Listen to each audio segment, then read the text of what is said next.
Қаламгер Оразалы Жақсанов есімі оқырман қауымға облыстық және республикалық мерзімдік басылымдарда жиі жарияланып тұратын мақалаларымен жақсы таныс жан. Еңбек жолын алғаш облыстық Қостанай таңы газетінде бастап, осы ұжымда ұзақ жыл журналист болып еңбек еткен Оразалы әдебиетке деген құштарлықтың өз бойына мектепте оқып жүрген балауса кезінен бастап байқалғандығын айтады. Бос уақытымда кітапты көп оқыдым. 5-ші сыныпта жүрген кезде 12 жасымнан аудандық Қызыл ту, қазір Сарыағаш деп аталатын газет бар бізде. Аудандық газет деген аты болғанымен тиражы 12 мыңнан асады. Бір ауданда 300 мың халық тұрады. Бұл былай қарасаң, үлкен ауқымды аудандардың бірі болып саналады, жалпы республикамыздағы. Газет өте беделді болды. Сол газетке атсалыса бастадым. Өзімде ең алғашқы жазған мақалам сол мектеп-интернаттағы аспазшы Ольга Франк деген неміс әйелі болатын. Сол кісі туралы Асыдамды аспазшы деп бір хабар жібердім аудандық газетке, көрейін деп. Өйткені оның алдында аудандық газеттерге қарасам, көбіне өзімнің жаңағы қатарлас оқушылар өлеңдері, мақалалары шығып жатады. Осы мен нақ көрмеймін деген бір ой келді.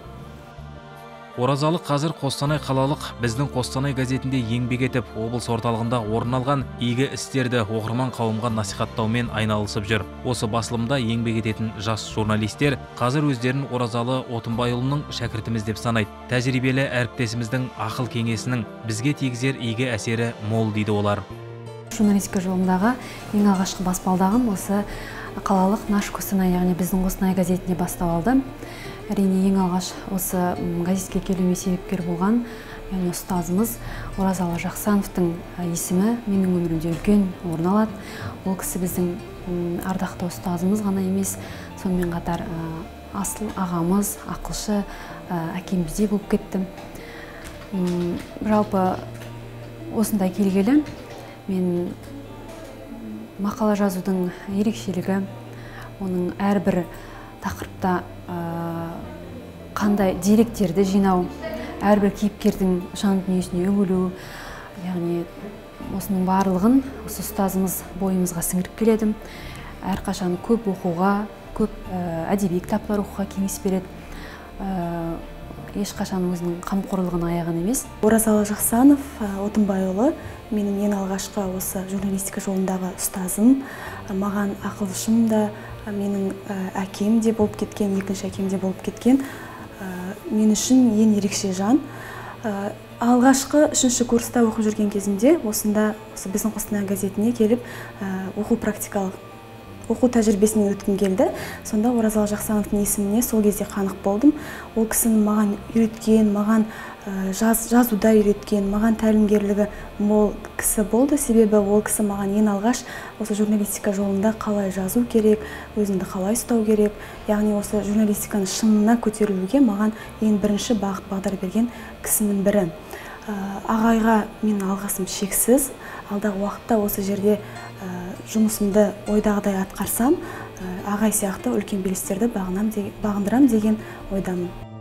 Оразалы қазір кемеліне келген өлкемізге танымал сөз зергерлерінің бірі. Оқырман ол қандай тақырыпты көтерсе де, оның очерк мақалаларының мазмұнға бай екенін бірден аңғарады. Бұл оның кәсіби шебер қаламгерлердің біріне айнала бастағанын аңғарса керек дейді әріптестері. Өкшіміз басып келе жатқан журналист әріптесіміз. Ораздың енді айтқанда журналистикадағы қазіргі ақтаңгер журналистердің бірі. Ақтаңгер дейтініміз мәселе ол жазу, қазақта сөз бір түйенің үстіне мінгеннің 4 ауыз өлеңі бар деген. Сол сияқты жазуға қазақ жүйрік, о баста бейім. Бірақ соны жазудың да жазуы бар. Адамдардың шынайы келбетін, адамдардың жақсы қасиеттерін көрсетіп жазу, ол оңай шаруа емес. Ораздың өзіндік стилі бар. Біреулер енді Оразды шығармашылығын басқа қырынан тануы да мүмкін.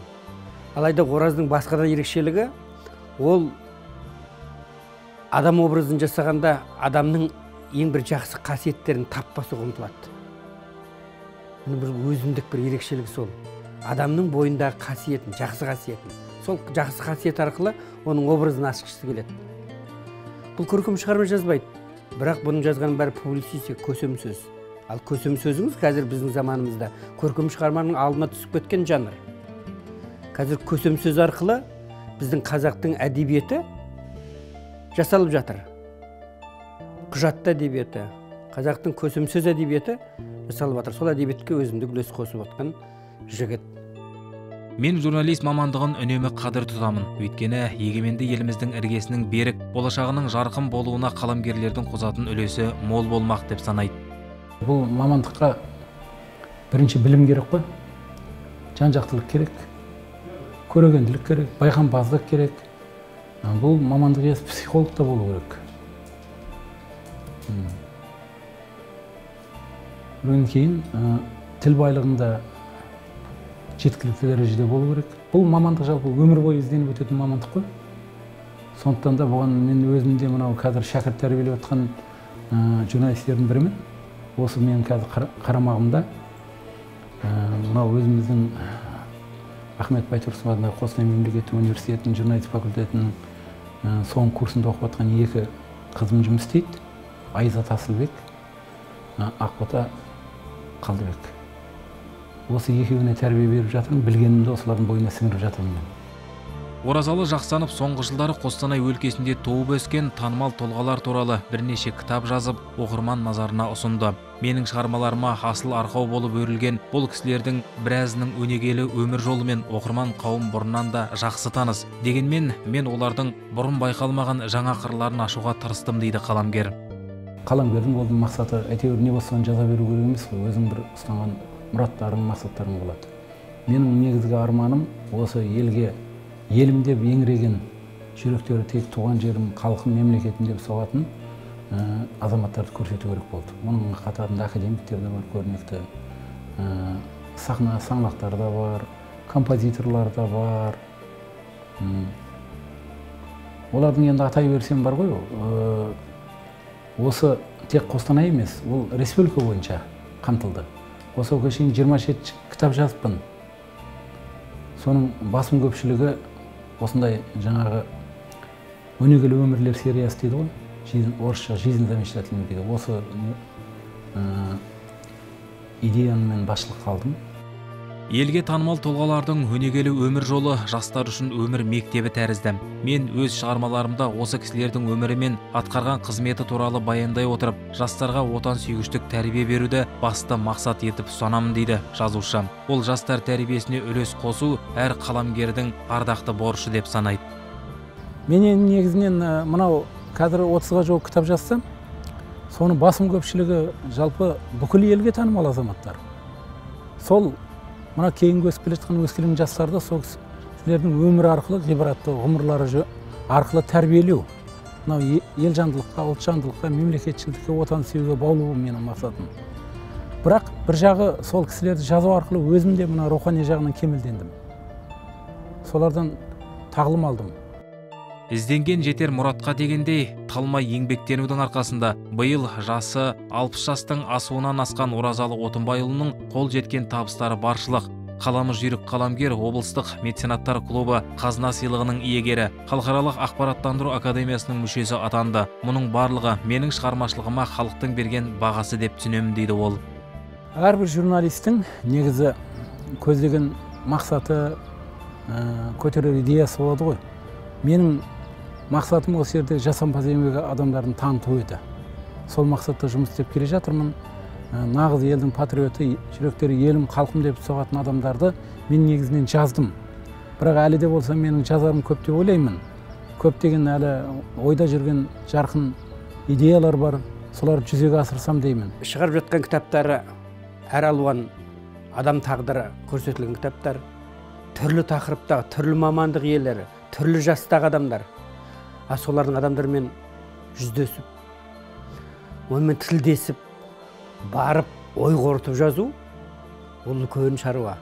Ал енді ол қазір өзі кемеліне келді, 60 деген жасқа жетті. Қазіргі заманның көзқарасын алып қараған уақытта 60 деген тым кәрі жас емес. 60 деген керек десеңіз, ер азаматтың кемеліне келген нағыз кемері толған жас деуге болады. Осы тұрғыдан алғанда Орекең алдағы уақытта мынау өзінің шығармашылығында әлі де талай бір сүбелі дүниелер жазама деген үміттемін. Қаламгер Қостанай еліміздегі табиғаты аса көркем өлкелердің бірі. Қоршаған ортаның әсемдігі жазушының жанына қуат беріп, шабытын шыңдап, қанаттандыра түседі. Менің шығармаларым қайнар көзінің бірін осы әсем табиғаттан алады деген пікірде. Жалпы мен Қостанай шаһарына келгеніме биыл 34 жылдың жүзі болыпты. Өзім мынау киелі оңтүстік Қазақстан облысындағы Сарыағаш ауданында туып өскеніммен бүкіл саналы өмірім осы Қостанайда өтті деп толық айта аламын. Өйткені өзімнің еңбек жолымды облыстағы баспасөздің қара шаңырағы бұрынғы коммунизм таңы, қазір Қостанай таңы газетінде бастадым. Осы қызметтің арқасында қаншама адамдармен кездестім, жүздестім. Қазір солармен қимас дос, бауыр болып кеттім деуге болады. Оның үстіне мынау Қостанай өзі бір киелі өңір ғой. Табиғаты да көркем, адамдары да дархан. Осы өңірде қызмет істеген адамдардың, былай қарасаң, бойында табиғи дарын бар адамның жазушы, ақын, суретші болмауы мүмкін емес. Мен де осы жердің адамдары, соның даңқты кісілері осы қаламыма түрткі болып, бірнеше кітаптар жазуыма негізінен кейіпкер арқау болды. Оразалы қалалық газетте еңбек етумен қатар бірнеше республикалық басылымдарға да жиі атсалысып, облыс жаңалықтарын барша елімізге жариялап тұрады. Журналистика үнемі ізденісті қажет етеді. Ізденімпаз журналистің жазған шығармаларының оқырманның назарына ілініп, жадында қалуының сыры осында дейді ол. Қазақтың баласы кімге керек деген мақала жаздым Қостанай таңында жүргенде. Сол мақала газетке шығуы мұң екен, ертесіне адамдар редакцияға қаптады Қостанай таңда. Содан бір күні сол Марат есімді ұл баланы 12 жасар, қасы көзі қап-қара кәдімгі. Соны большевичка тігін фабрикасында істейтін бір қазақтың қызы асырап алды. Сол бала қазір міне дін жолына түсті. Мені көргенде айтады, сізді көргенде мен кәдімгі ерекше қуанышқа бөленемін. Өйткені сіз болмағанда мен кім болар едім қазір? Кім біледі, анандай тәрбие орнынан шыққаннан кейін нашар балалардың қатарына қосылып кетер ме едім дегендей айтады. Одан басқа да енді біраз адамдарға шафағатым тиді, оның бәрін айту, мақтанып айтып отырған жоқпын. Ол журналист болғаннан кейін ол сен қайраткер болуың керек, ол енді қамқоршы болуың керек. Биыл өмірдің 60 белесінен асқан қаламгер 60 жас қол жеткен табысыңды бағамдап, шығармашылық жоспарыңды қайта қарап шығатын кезең. Менің де алға қойған мақсатым мол, бағындырар асуларымда баршылық. Өзімді толғандырып, тереңірек зерттеп жүрген тақырыптар да бар. Сәтін салса, оларды да оқырман қауым назарына ұсынбақпын деген ойда. Баспасөздің қызметінің бірі тәрбиелеу ғой осы жалда жұрттарды. Сол жастарды осы жаңа өзіңіз айтқан тұлғалар арқылы тәрбиелеу. Өйткені қазіргі уақытта еліміз тәуелсіз алды, егемен ел болдық. Осының бәрі енді біздің қазақ елін бүкіл әлемге танытты ғой. Кеше мына КСРО-ның аясында қалып қойсақ, қазір біз өз қолымыз, өз аузымызға жеткен жеке мемлекетпіз. Енді мына жастарды отансүйгіштікке тәрбиелеу біздің барша қаламгерлердің, журналистердің міндеті деп есептеймін. Алдағы уақытта да ғұмыр жетіп жатса, денсаулық болып жатса, осы тақырыптарға қарай аясын кеңейтіп, қаламды одан ары қарай ұштай берсем деймін. Қаламы қарымды қаламгер Оразалы Жақсанов Қостанай облысының рухани дамуына осылайша өзіндік үлесін қосуда. Ол Тобыл Торғай өлкесінің тұрғындарын алдағы уақытта да тың туындылармен қуанта бермек.